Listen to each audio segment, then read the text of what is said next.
Now, it's time for the Anchormen podcast with Matt Gates and Dan Ball.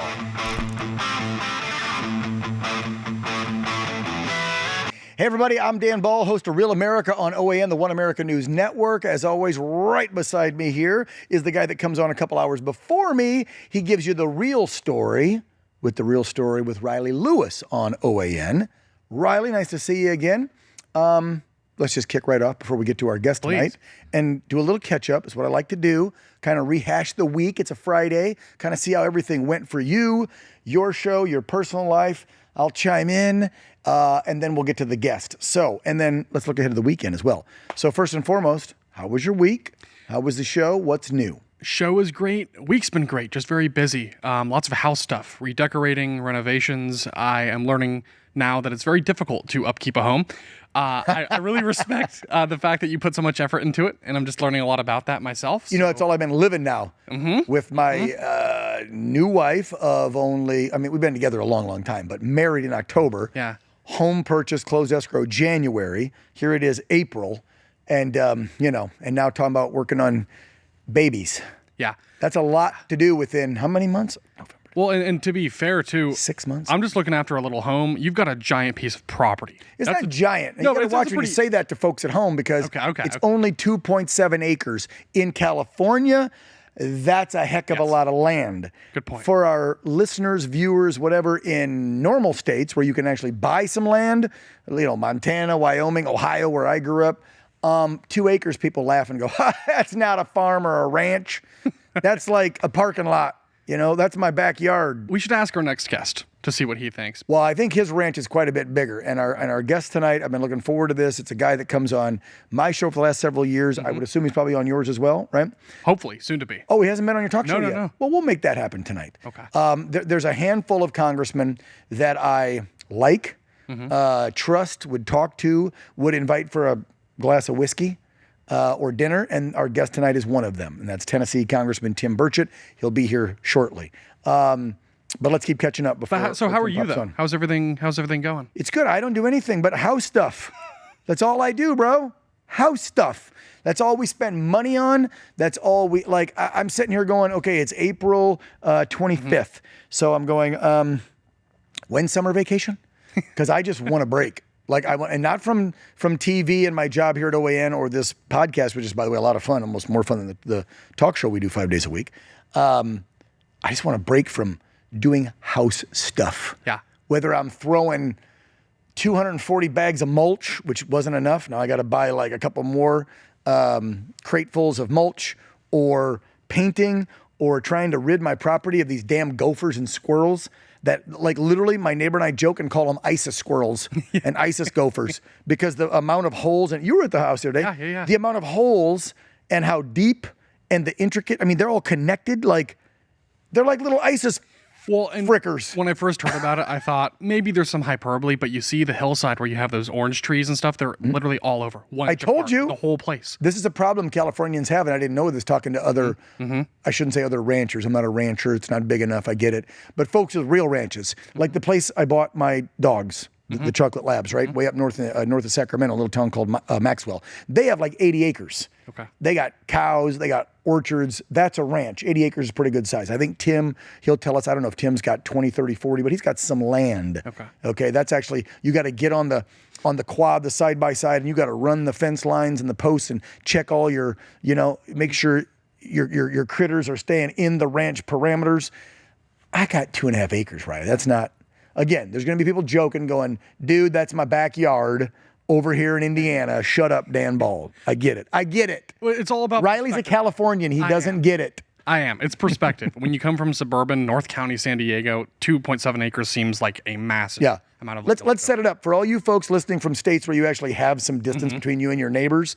In California, this is about the distance between fence lines and homes in a lot of, and not in the city. We're talking in the suburbs of California. You'll have your house, a little narrow walkway, a fence, their walkway, and their house. So pretty much about this much distance. Yeah. You could spit and hit your neighbor's house. Yeah, it's weird. I hate Too that close. crap.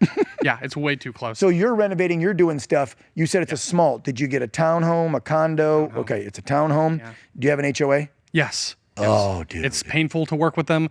They get upset over the smallest things. Your grass is too tall. You put your trash bin out on Sunday nights at 5 p.m., not 6:30 p.m. Everybody complains to that. I warned you about this. I know. I should have listened. It's the smallest, tiniest little stuff that's completely inconsequential that they fixate on over and over again. Did you fly any flags yet and get yelled at? Debating if we should. Do it. You think so? Grow a pair. Okay. I want to see on your condo, I want to see the American flag. I'd love to see a Don't Tread on Me, and then maybe a Trump, and let's see how long they last. In your gated community in Southern California with HOA rules. You know what? Deal. I'll put them up, and we'll see how long they go for. We'll make a running bet to see how long it's going to be. What would you guess? Couple of weeks? Couple of months? I don't know if the climate's changed after the election, so I mean, know. put it this way. I didn't have HOA up my butt about this one flag. Let me back up and tell before the flag story. Yeah. The trash can story. Okay. The last place I lived for 3 years was a townhome in San Diego County. It was only 15, 20 minutes from downtown. You know where it was at.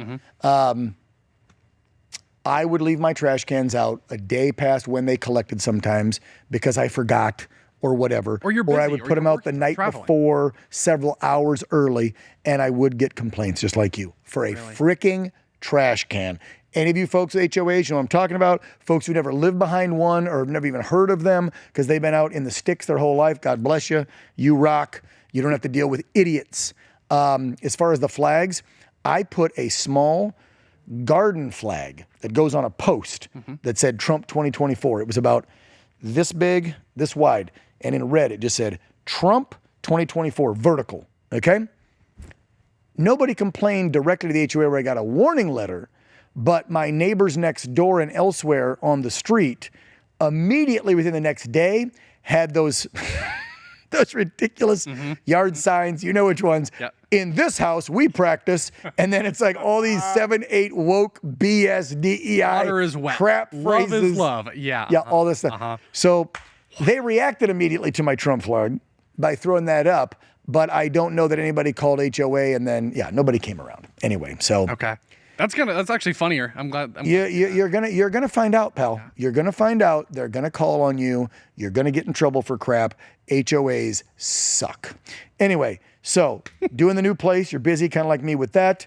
Yes. Nothing on the lady scene yet to talk about. Maybe. Oh. Maybe. I would love. There's been a couple of matches. I just don't know what's going to happen yet. I would love someday for us to have. I think we should get my wife and your girlfriend in here. Because this Anchormen podcast that Matt and I and you and Riley and Vish and all are doing now on a couple nights a week, we have a lot of dudes. I think we need to add maybe just a smidge of estrogen once in a while. Yeah, a healthy dose, regulated, of course. But that would be fun. So just stay tuned. I will hopefully have more updates for you soon. We'll just see. I'm trying to stay open-minded here. Yeah. I'm trying to keep the faith a little bit. Yeah. All right. The catch-up time is over. Let's bring our first guest on now. Get his take on rural living versus city living and having to live in a HOA like Riley just made the big mistake of. Our guest tonight is someone, as I said at the beginning of this podcast, I respect, I trust, and I like. And there's not too many people that have that title of representative of the House of Representatives that I can say that about. Because let's be real. Out of, how many is there? 435 of them? I think a lot of them are corrupt as hell, and I don't trust them. But I like this next guy, Tennessee Congressman Tim Burchett, joining the Anchormen podcast. Tim, what's up, pal? I'm living the dream, brother. Thanks for having me on. His attitude and his demeanor, my wife and I, Peyton, love the heck out of this guy because, Tim, you're just so down to earth and normal. And I don't know if that's the word to use, but when you start talking about politicians these days, let's be real, especially when you look at some of them on the left side of the aisle, there's some freaking freaks out there. And so when you get a guy like Tim who just gives it to you in this, if I may, Tim, this quirky, southern, simple, lovable drawl, I love it. Because what you see is what you get with Tim, and that's why I like it. Tim, how the heck are you? How you been? I'm good, brother. I've been traveling the state today. I went to Paris, Tennessee, not Paris, France, for the world's largest fish fry, which was awesome. Ooh. And I've been trying to get over there forever. It's more past middle Tennessee, almost West Tennessee, and then came back through Davidson County this morning and spoke at a very large gathering of ladies and gentlemen in a very nice area of Nashville. Did I just cut out on y'all? This No, is you're the beauty good. of love Oh, television. somebody was probably trying to call you or something. It's fine. Yeah, Put it on silent. Tell them to hold on for the next hour. You're on with the they Anchormen. Just hold on. You got it. I'll tell you what, fish fries. Now you gotta set this up. By the way, I gotta help rectify something. You gotta get on Riley's talk show, Tim. You're always coming on mine and Matt Gates's and Chanel's. You haven't been on Riley Lewis's The Real Story. So make a commitment now. Love that. Okay, get on Riley's show in the next week. You make that happen, brother. Okay, and done. I'm there. There we go. I will be there. I would love that. Yeah. And so I'm, I get invited to these things, and when I'm on TV with you and stuff, it increases my visibility. So I like going around the state and talking to folks, and it makes me feel a little bit better about where our country is, because you get caught up in the sewer of Washington. You think everybody's just to the left and wants to tax and spend and wants more government regulations, and like your HOAs. See? Yeah. Hey, Tim, you got any HOAs there on your ranch down in Tennessee? No, brother, there ain't none. I tell you, nobody comes out and tells me to put my trash can out, or not to put my trash can out, or whatever. There's two words I love about East Tennessee. Yep. Open burning. An open burn. Wow. You have to get a permit in California. You still can do that. Really? Where I moved, my neighbor. You can actually do that here. Oh, yeah. Out in, I don't want to say the town I live in because there are too many damn wackos. Yeah. Out where I live, north of San Diego, in a non-incorporated area, my neighbor, matter of fact, comes over once a week and says, I got a permit. I'm doing a burn Saturday. I'm doing a burn Sunday. You got any, greenery, foliage, any leftover crap from your palm trees, whatever. Really? Bring it over and I'll burn it for you. Oh, yeah. And he gets a big rager smoking. And wow. Yeah, some neighbors freak out and get pissed. And they're like, you're going to start a forest fire. And he's like, it's all contained on the property. He watches it, he maintains it, and you only get the permits allowable on days when there's been moisture and it's not like a drought and it's hot and da-da-da. Anyway, Tim, how many acres do you have, by the way, down there in Tennessee? I had 60 acres, 59.9. That's a ranch. I told you it was 40, 50 something because he was calling my house a ranch and I go, I got 2.7. I'm like, people from other states are going to laugh their asses off when I say I have a ranch when it's 2.7 acres because people like Tim have real ranches, 60 acres, right? Where you got to get on you have a side-by-side, you have a gator, you got something you drive around and check the fence lines and stuff, right? I do. Sometimes we've got a coyote issue out here, so I've got I walk the fence rows now with my AR, and wow. And so I just I enjoy it. I enjoy it, brother. Now, can I paint a picture for you? And I know Riley's going to get a kick out of this because you ain't doing this in your townhome condo HOA community like I've been doing. I'm in my robe with my old Remington 870 pump, 12 gauge, with a camo sling, with my robe, walking my property in the mornings with my dogs most days, looking for squirrels and crap with my shotgun. And I think my neighbors probably in California think I'm batshit crazy, Tim. And you know what? I don't care. If you don't in Tennessee, they think you're crazy, man. It's a different world here. I love it. I've drawn the ire of some people overseas, and apparently the Taliban doesn't like me. And I told somebody, I said, one of those jokers rolls down Emory Road, sporting Taliban colors. I suspect they're not coming back. Wow. Yeah, don't be trying to swat Uncle Tim and come to Uncle Tim's house. Otherwise, No, by the way, I love this. Our producer found this. This is a pic of Tim on his motorcycle or a motorcycle. I don't know if it's yours. Wow, look at I ride. Yeah, that's mine. That's yours. Yeah. Wow. Is that an old Indian? Yeah, it's a 1947 Indian Chief. Holy cow. My daddy, after the Second World War, I think he gave him, it was a couple of $100. They call it mustering out pay. He was in combat and they paid him accordingly or whatever. It's a couple $100. And so he bought an Indian and he drove that thing around and raised hell.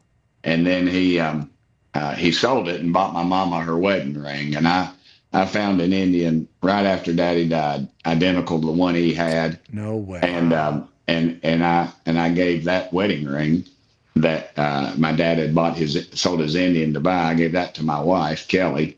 And so I have an Indian identical to Dad's and the wedding ring and the cool wife. So it worked out pretty well for me. And the cool wife. You know what's hilarious? So I drive a Victory. I ride a Victory. I love my Victory. I hate that they went out of business in 2018. But everybody knows that the people at Polaris that were making Victories are now making the Indians since about 2018, 2019.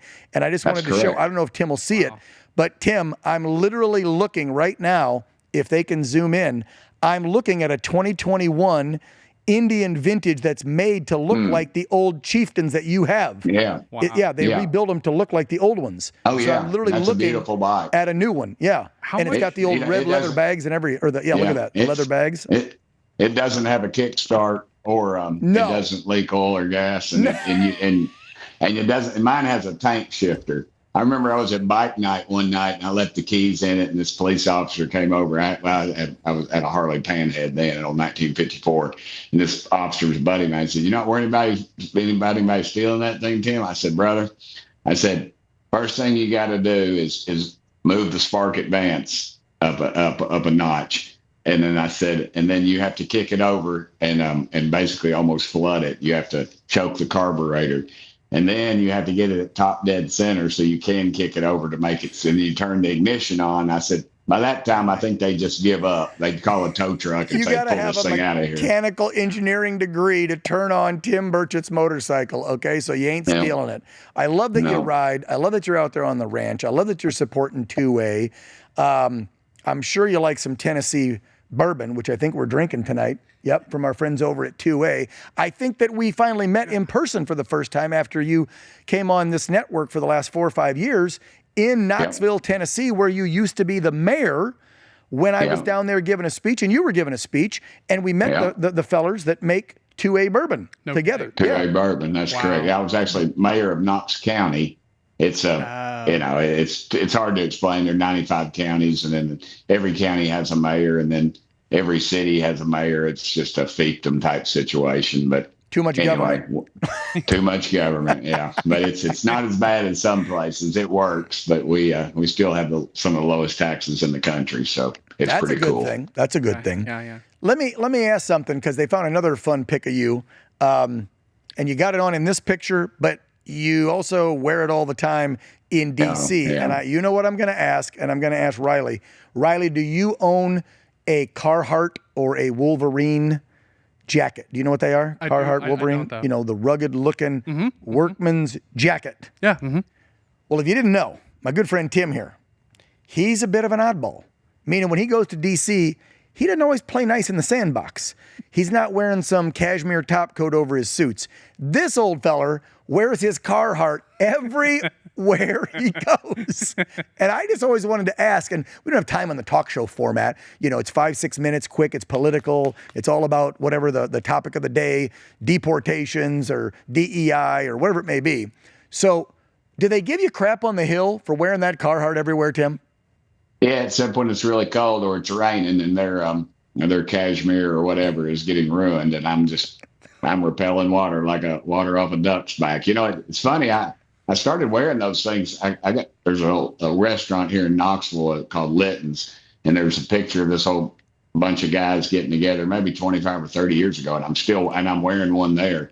And I used to carouse a little bit at the honky tonks, the country music scene, and and I got a pickup truck, and I started wearing one then because I got it at a place called Hammers, and it was the factory seconds, and I could get one for $30 or $40, and it's American made. Yeah, they're like 120 now, by the way. That jacket's like 120 bucks. Wow. A buddy of mine went to Paris, France, not Paris, Tennessee, but Paris, France, and showed me a picture down on he said, all these models are wearing Carhartts, all these gay dudes. He said, man, you're a trend starter. And I was like, yeah, I reckon I am. So what the heck? But, wow. My model wife has Carhartt hat, Wolverine jacket. They all oversized. They think it's cool now.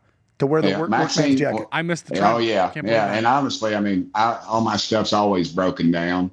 And when I ride in the wintertime, I wear it. I got it the coveralls and everything. But Maxine Waters caught me on the elevator, and it was after I was first elected. Really? Oh, God, Mad And Max. and Maxine, and she said, and her exact words are you that white boy that always wears that barn jacket? And I said, yes, chair lady, I am.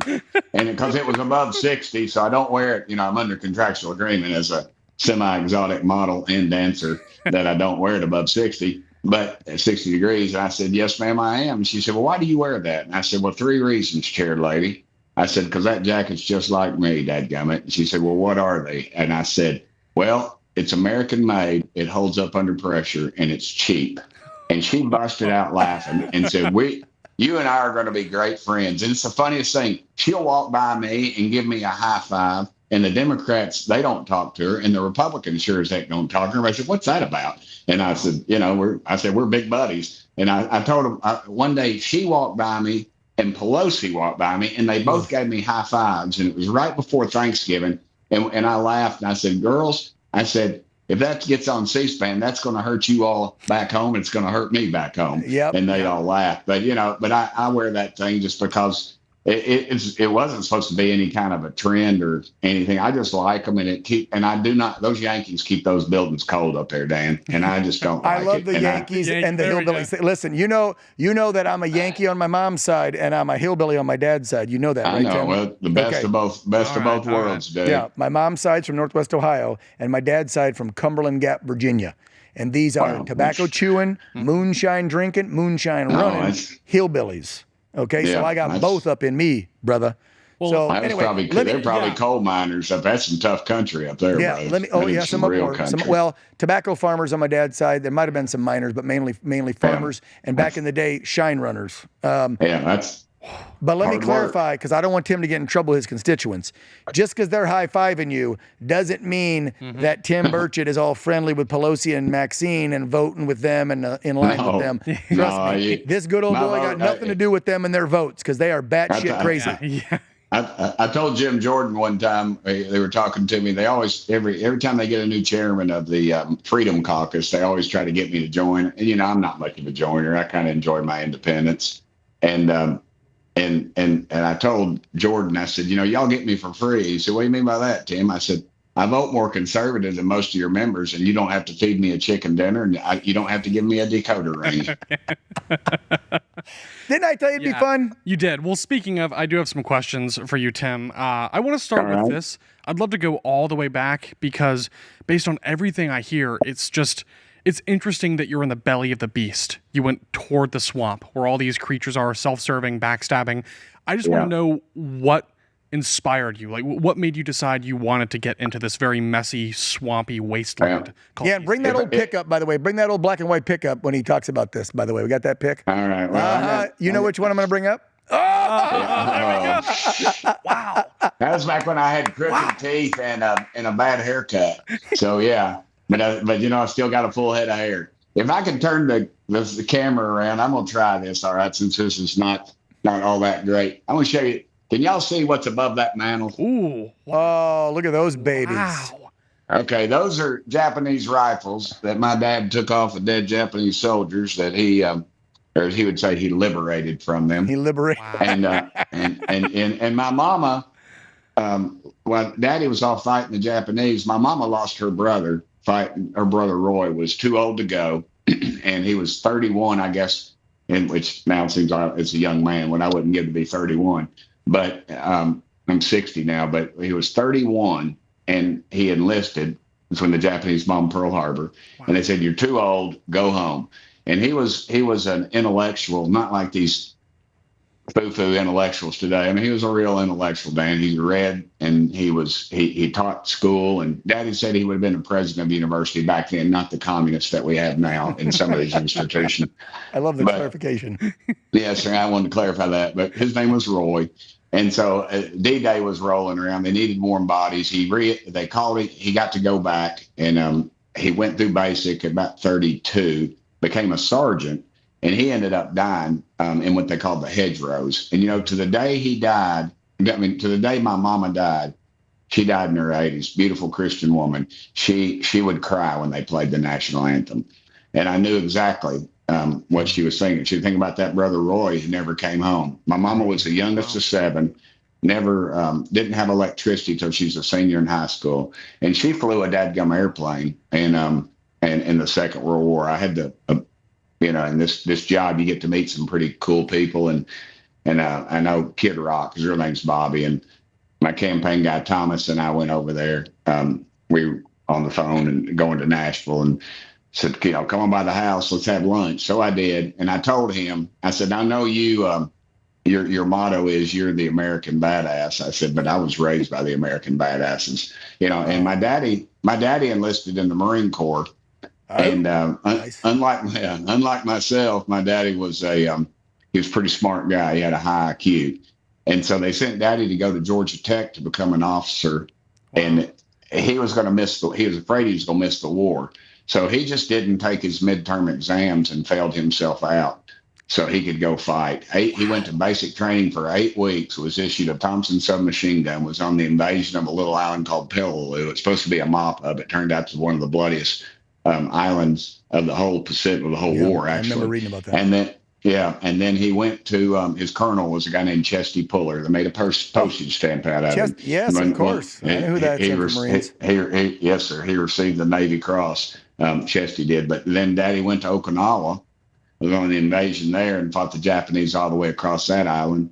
And then he went to China after the war. They had to liberate the Japanese, which Dad thought was a hell of a note. I fought them all the way across the Pacific. Now I've got to go bring them home. And so they got into he fought the communists over there, got into some combat over there fighting the communists. And then he went to the University of Tennessee for 40 or almost 50 years and fought the communists at the University of Tennessee as the Dean of Student Conduct. So, that's why I'm in Washington, D.C. I think about them every day.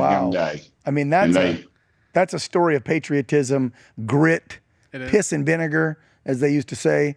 You got a heck of a family backstory. Okay, so your first office you held then, was that because I know you were in the State House, you were the mayor of, and I'm going to get it right now, Knoxville County, not the Knoxville City. I didn't realize they had the county mayor. It's called Knox County. Yeah, I was in the State House for 4 years. Okay. The State Senate for 12 years. Okay. And then I ran for the mayor's office and was there for 2 terms, term limited.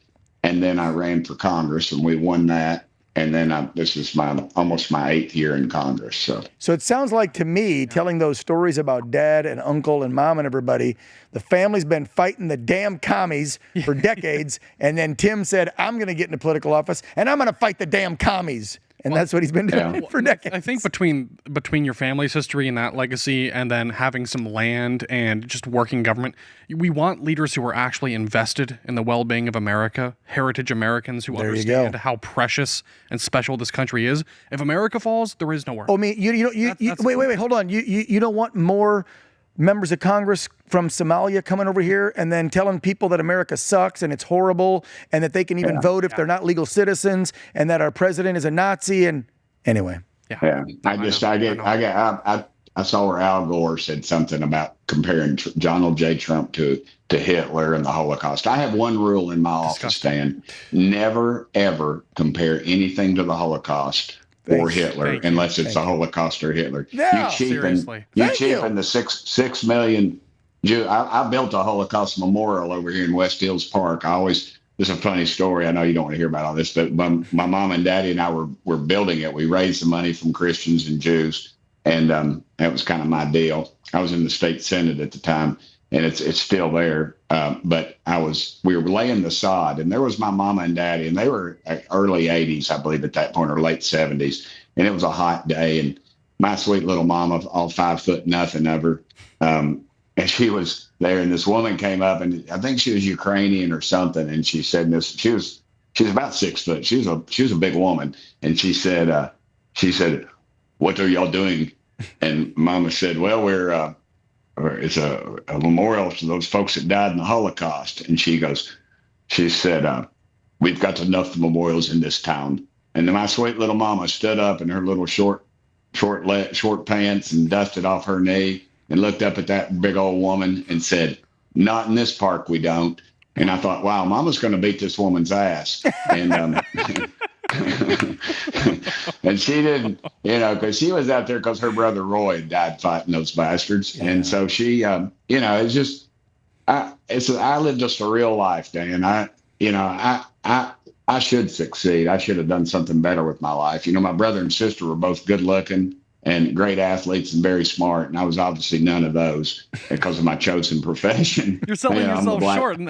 I'm the black sheep of the family, but no. This self-deprecating Tim is all new to me. I love it. Yeah, but I was incredibly fortunate, man. I miss my folks. I'm 60 years old, and I go up there to their grave sometimes, and I get very emotional because I got really lucky. So I hit the lottery. Some of my buddies didn't have a mama or a daddy, and I ended up with both of them. So amen.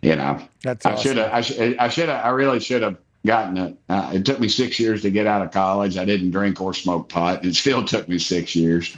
And so I've had a, How about you, Riley? I'm the Forrest Gump of American politics. I mean, I'm sitting there. My brother called me the other day and said, your life is kind of surreal. And I said, you're right. It really is. I mean, Dan has me on his TV show every now and then. And I get good publicity off that. And I'm very fortunate. And I've got a cool wife, and I've got a wonderful little daughter, 17. And she's a barrel racer. Mine is too. And barrel racer. Oh yeah, because you've got the horses and you got a lot of stuff on the property. I'm thinking about doing horses, but I only got Dan. Don't do it. No. Whoa, here's what I want you to do. But my daughter and my wife are saying get horses. I want you to buy a pickup truck. Okay. And bail up $100 bills and drive down the street in front of your house and throw it out the back of your pickup truck every day, because that's what you're going to do with horses. And my wife kept saying, honey, it's cheaper than a bad boyfriend. I said, baby, I was a terrible boyfriend, and I didn't cost nothing like this. Speaking of pickup trucks, I am in the market. I'm looking for a truck, because when you get a ranch, you got to have something to haul crap around. But I got a beef with a viewer, because a viewer got pissed because last week you and I were talking about cars with John Rich, or maybe it was the week before with Dean Cain, I forget. But I brought up the car that I drive, and I said that I drive an Audi. And some viewers so pissed. How can you be a patriot and not drive American? And I said, well, I have a hybrid. And they're like, what is American? And I'm getting there, Tim, exactly. And then I'm like, well, we have a hybrid. He's like, yeah, your hybrid's probably a Toyota or a Nissan. It's a Jeep, which is made in Toledo, Ohio, 40 minutes from where I grew up. So it's American made. Thank you. So's my motorcycle. But years ago, when I was running for that. Yeah, screw this guy. And if you're watching, whatever, read between the lines, pal. Okay. You don't know me. You're not a patriot. You don't drive American. You serve the country, but you drive an Audi. So it's and here's why. Quick story. Here's why. Because when I was running for Congress, Tim, back in 2018, in Sonny and Mary Bono's old seat in the Palm Springs area, after I lost, I had to get a job because nobody would give me a job back in television. No kidding. No, man. I applied to dozens of places. Yeah, they're like, yeah, your resume looks great. You got 30 years of experience. We saw your video and your on camera is great. We're going to do some background and reference checking. We'll get back to you. And then nobody would, because all you got to do is go online and go, this guy supported Donald Trump and he ran as a Republican for Congress in 2018. No, he can't get a job in mainstream media. So I had to get a job. And I had been a licensed realtor and in sales. So I was selling exotic cars and luxury homes for 2 years to pay for my family, to feed my kid and my fiance, now wife. Exotic cars. And one of the exotic cars I sold happened to be Audis. And I drove them. And their Quattro system, their all-wheel drive, I'm sorry, but the all-wheel drive in American cars is not as responsive. The all-wheel drive in the Audi smokes the Mercedes, smokes the Beamer even.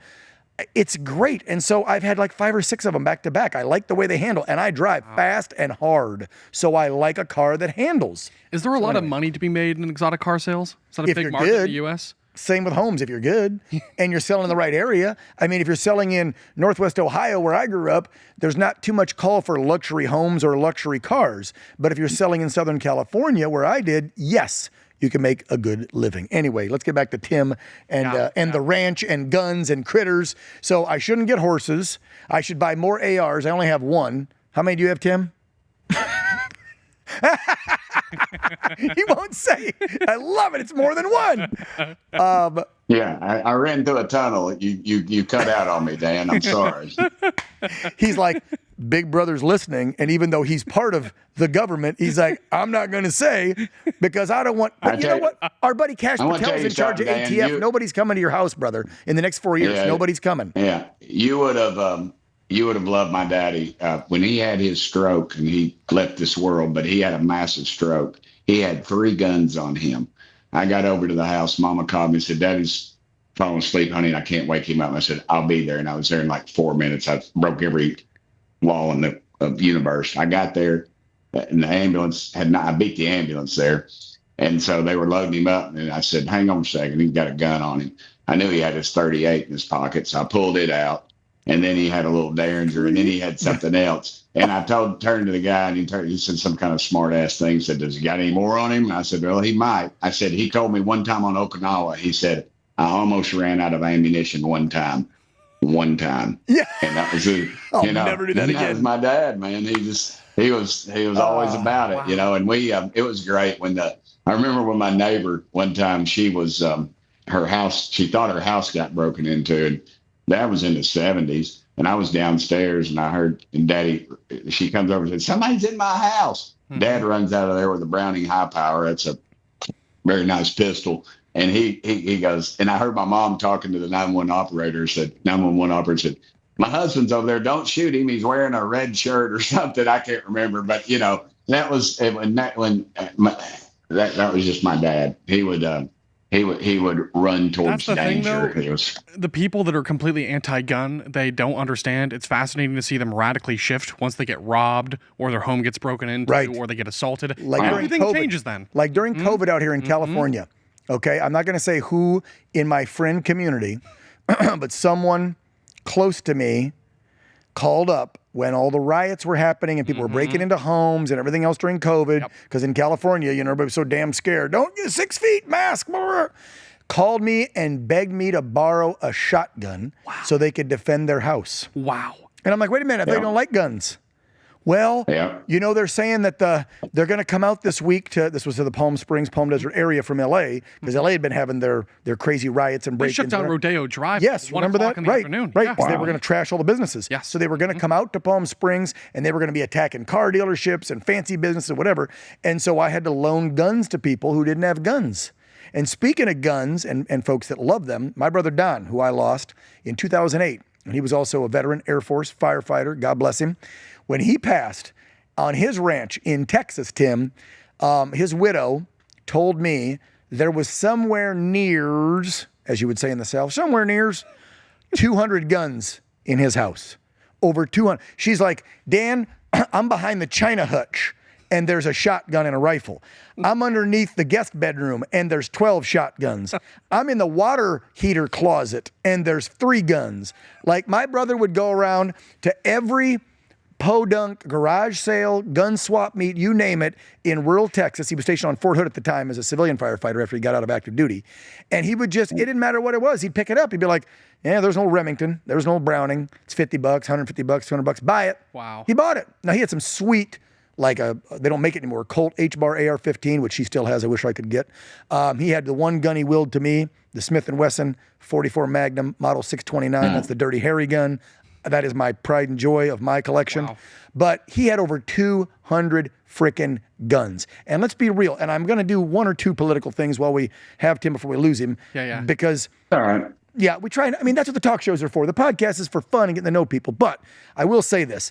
You need them nowadays more than ever, thanks to the invasion of America that Joe Biden and Kamala Harris allowed for 4 years. We have 15 to 18 million undocumented illegal aliens. Millions of them, at least that we know of, are criminals. Yes. Millions of them are criminals. Yes. Okay? I don't care if it's 1 million or 2 million. It's just many of them are also violent or gang members. Here's one that will set your woods on fire. I was speaking to the former president of Afghanistan, and we were talking. He said, "Tim, you need to be very careful." And I said, "Well, why is that, brother?" And he said, that they think there might have been close to 1,000 members of the Taliban that came into our country. Of course. And we don't know where they are.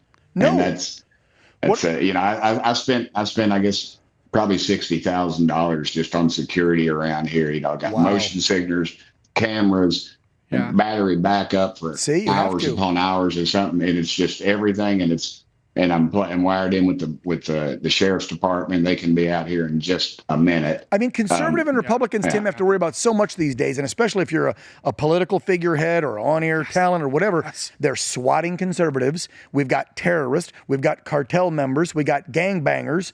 And Tim, you go in skiffs. You hear private info that we don't hear. I mean, I know what President Trump has said. We believe that these 15 to 18 million invaders have come from somewhere between, how many? 80, 100 different countries? Yes. There's about 190 countries on the planet. And so over half of them invaded us. So when everybody's like, this is a war against black and brown people. No, it's not. It has nothing to do with racism. This has to do with national security and safety. We've got Pakistanis, Syrians, Iranians. These countries don't like us. How many thousands, how many millions maybe, Chinese nationals do we have? And the majority of them are 20-something-year-old fighting-age men. These are not sweet families. I know millions are, but while there are millions of sweet families looking for asylum, there are millions of scumbags and terrorists that want to do us harm, Tim. There's no question. And you said 15 to 20. I mean, that's just in the last 4 years. Right. No, overall, we got way more. Mm-hmm. Yeah, way more. And I was mayor of Knox County, as you stated, and we had a little school. And I believe, Dan, I think there were at one school, it was maybe less than 300 kids. We had 15 different languages that were spoken.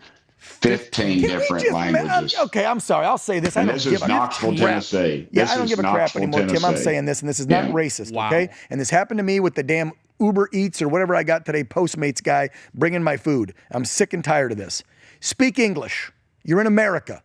That's not racist to say, folks. Grow a pair and tell people. You tell your state, local, federal lawmakers, let's make it official. If you enter the country, part of entering it is you learn our language. If you think that's racist, go to any other country. Well, I was stationed in several different countries. Let me tell you what, they didn't care that I spoke English. If I didn't learn German, this is back in the early 90s when I went in, if I didn't learn Icelandic, I was in Iceland, they wouldn't talk to you. They would shun you. Like, learn the freaking language and our heritages. We're not saying you have to run away from your heritages coming from your nation, but you're coming here to become an American? Yes. Why don't you take the time to learn our language and a little bit of our customs and traditions? That's all. Yes, assimilate, truly assimilate. And that's the difference. It's not, Well, you can tell when people actually want to be Americans because they do. And maybe that their English isn't perfect, but they at least try. They take classes, they get jobs, they follow the law. They really want to buy into the American dream. I respect that. But gangbangers from Tren de Aragua who come here to prey upon people like Lake and Riley, it's conquest, it's invasion. Send them to El Salvador, absolutely. to Bukele's prison, screw them. Absolutely. All right, we only got 5 minutes left. And speaking of illegal aliens, I know you wanted to ask him something about aliens of a different nature. Because Tim Burgett has a lot to say about those other kinds of aliens. So, Riley? I do. Yeah, okay. Go ahead, brother. It's all fair. Ask me. So let's just start with this. There is a really big debate that's still been happening since those drone sightings over New Jersey not so long ago about alien life. I want to know what your opinion is about the possible existence of alien life. What do you know? You get briefed, Tim. What do you know we don't know? Tell us right now. I pay your salary. I'll tell you this: we're not alone. I met with an admiral, and the last thing he told me was, "Tim, they're real." And I said, "Yes, sir." And I go in. I met with little punks wearing a man bun. There's some, under Biden, and they tell me that I'm wrong, that this is all just false. And I say, well, what about this instant? There's a document. I won't go into all of it, but I just say this documented incident. And he said, I have no data on that. And I read people. My only gift I have is reading people. And I look at those officers, military officers with all their medals and things, and I could just tell they wanted to crawl under that desk. And they just wanted to tell. And I've talked to too many people. Here I am talking. This guy grabs me after this meeting, one of the best pilots. Ours are the best in the world. Dan will tell you. Ours are the best in the world. That's why I'm not doubting it anymore, Tim. Okay. I used to doubt it. This guy says to me, he said, Tim, this thing was 14 feet from my canopy. He didn't say 15 feet. He didn't say 20 feet. He said 14 feet from my canopy.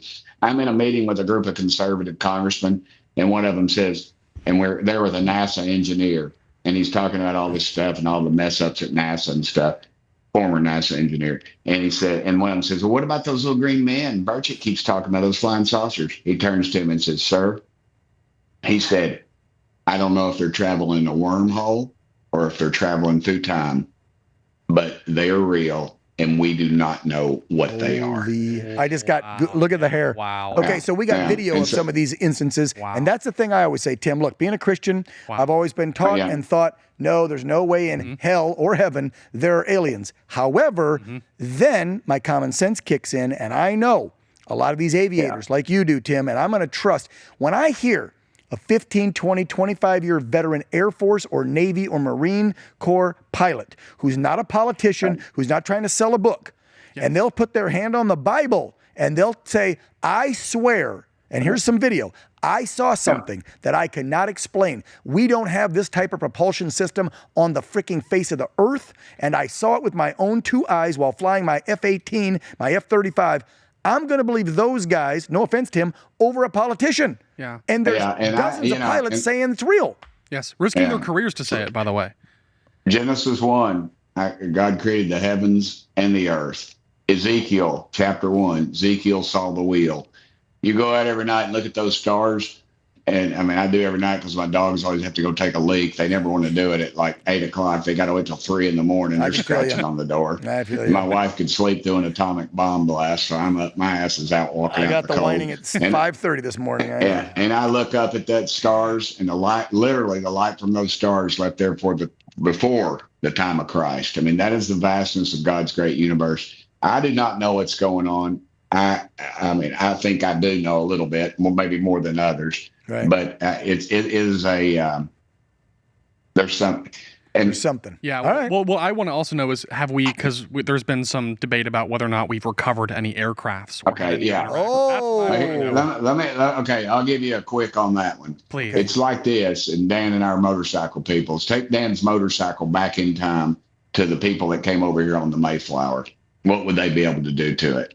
They could shine it. They're not going to be able to adjust the valves. They're not going to be able to do anything with fuel injection. They might get it started, but that would be a far thing. And that's sort of what we're at. We're looking at some, and a lot of it is it is put in government agencies, quasi-governmental agencies and businesses. Yeah. So you got 5 or 6 of the big boys, and then we cannot FOIA that. And every person who knew exactly about it, like Roswell and all that stuff, they're dead and gone. They are gone. So there is the paper trail ends, and Trump has said he's gonna start releasing it. And I get the national, but they always, every bill, Chuck Schumer had a bill to release it. It was 60 pages. Mine was 2 pages. I just said release it. Yeah.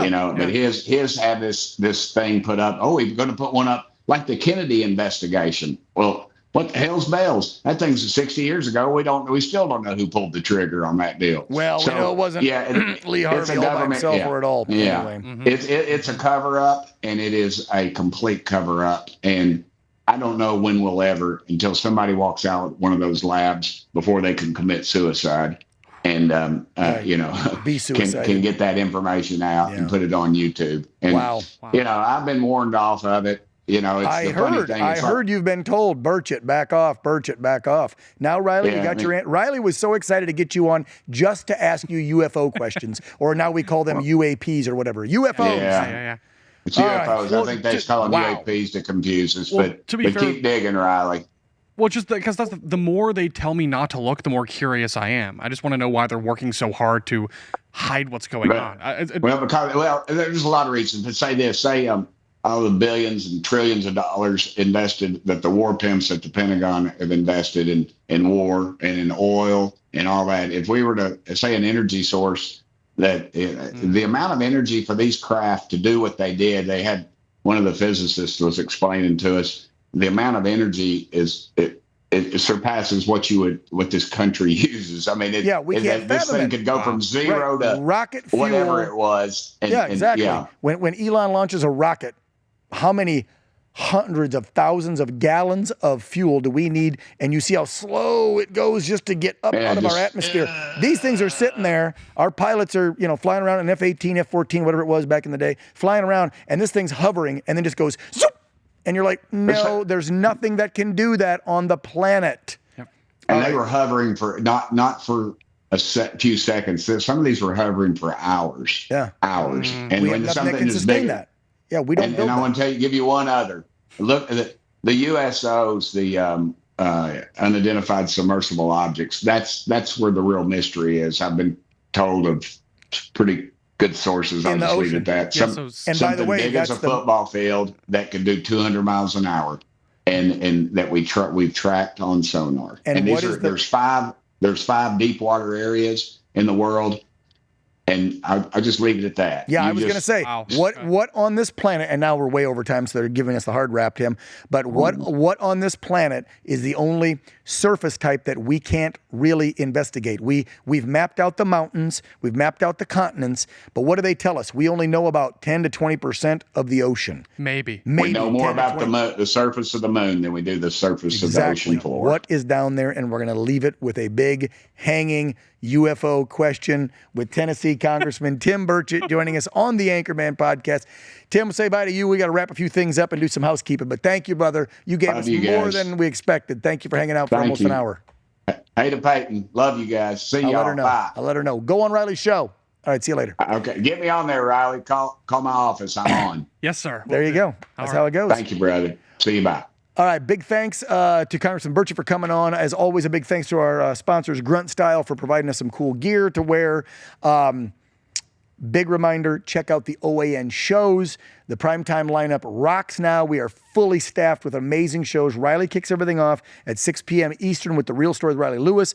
We do a news hour with Mike DeNoe at 7. My show's on at 8, Real America with Dan Ball. Matt Gaetz, former congressman from Florida, is on at 9. And then our amazing investigative journalist, turn talk show host, Chanel Rion, wraps everything up with Fine Point at 10 o'clock, and then more news after that 11. So tune into all that. If you don't have the app already, go to OANN.com, get the app. You can now check us out on Sling TV, Dish Network, and we're in talks with another big provider out there, so I'm crossing my fingers and praying that you're going to get OAN in more households very, very soon to come. Any closing thoughts or notes? Well, of course, if you miss any of our episodes because you're not watching, you can catch us all on YouTube. We post on X, all over social media. Tag us if you want to see certain guests. You can always request, give us feedback, comments. Make sure you subscribe to the OAN YouTube channel, and make sure you're not missing any episodes. So set the reminder bell on YouTube. Get notifications every time we post. Cheers, brother. I told you it was going to be a fun one. Tim Burchett's an interesting character, and Thanks for watching the Anchorman podcast. We'll see you next week. Peace out. Want to see more great videos like this? Click on the link below to subscribe to OAN Live and watch Dan Ball's Real America and The Matt Gaetz Show on Dish Channel 212.